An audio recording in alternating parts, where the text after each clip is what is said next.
there are also many out there who are doing the practical things when it comes to supporting the police.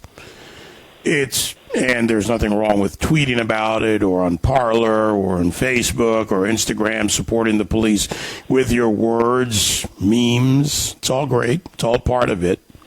But action needs to be taken, and Back the Badge USA does exactly that.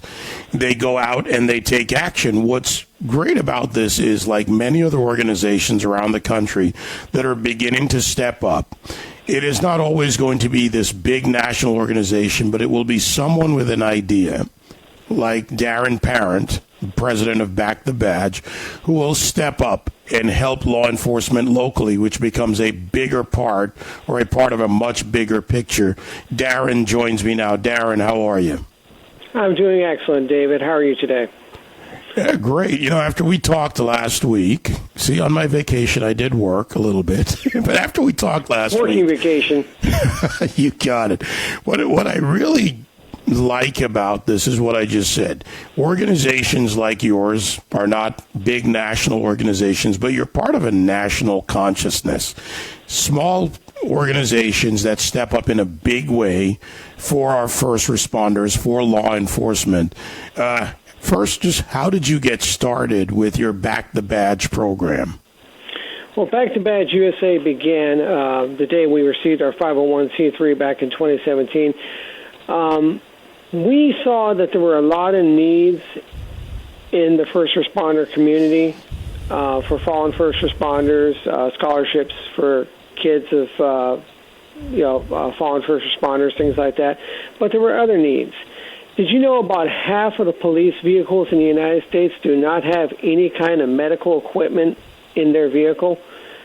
And I can tell you a lot of big departments out there do not have medical bags or trauma kits in the back of their police vehicles. So that's one of the first things we wanted to do. And when we got started, that's one of the things that we made a priority, putting medical equipment in the back of police vehicles that clearly we're not going to get them. Politicians like to play with that particular one.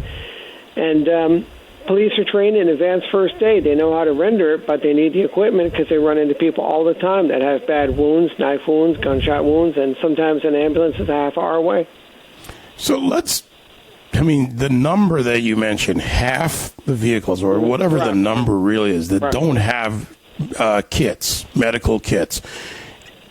I'm just reaching through my common sense veil here and asking the question, why wouldn't this be a priority for not just the departments, obviously, but for the political, the elected officials, the mayors that run these police departments?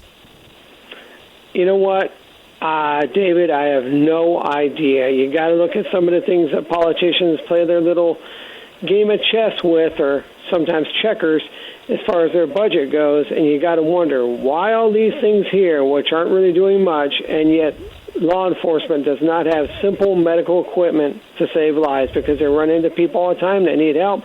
So basically they got to call the ambulance, and it's like, why? You just want to grab the politicians by the lapels and say, why? I have no idea. Just politicians with their priorities, I guess. And law enforcement, they just got to grin and bear it. As we see now, it's getting a lot more worse.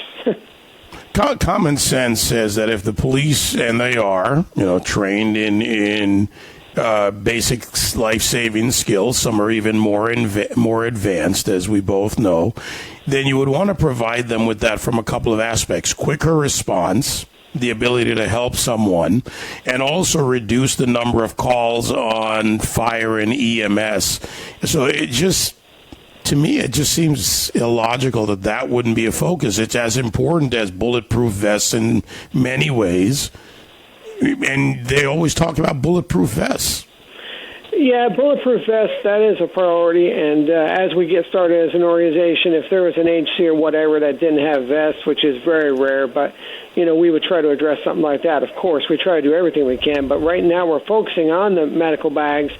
And we put medical bags in the back of 15 vehicles in a small town of Somerton, Arizona, last year. And they're 20 miles from the nearest hospital in Yuma and 15 miles from the U.S.-Mexico border. Nice little quiet town, but within a couple of weeks, they had 3 drive-by shooting incidents, and only one person was injured and all that. But the person injured, the police grabbed the bag out of the vehicle they now had, treated the guy, and got him to Yuma Hospital. Whereas before, they would have to wait for an ambulance from Yuma, and he would have bled pretty badly. So, all right, what's in these bags? A lot of stuff. Your basics as far as your first aid goes, all the first aid basics, bandages, things like that, wraps of all sorts. But then in addition to that, you have a full trauma kit built into each bag. The CAT, capital CAT, Combat Application Tourniquet is the best tourniquet on the planet. There's 3 of those in these bags. The Israeli compression bandage, there's 3 of those. 4-inch Israeli compression wrap, 3 of those in the bag. That's a trauma component also. Another trauma component is a quick clot for gunshot wounds, knife wounds. The police pack it in and keeps it from bleeding out. And occlusive bandages, hyphen occlusive bandages, those go on and they allow you to breathe easier, but they keep you from bleeding out. And there's some excellent components in there.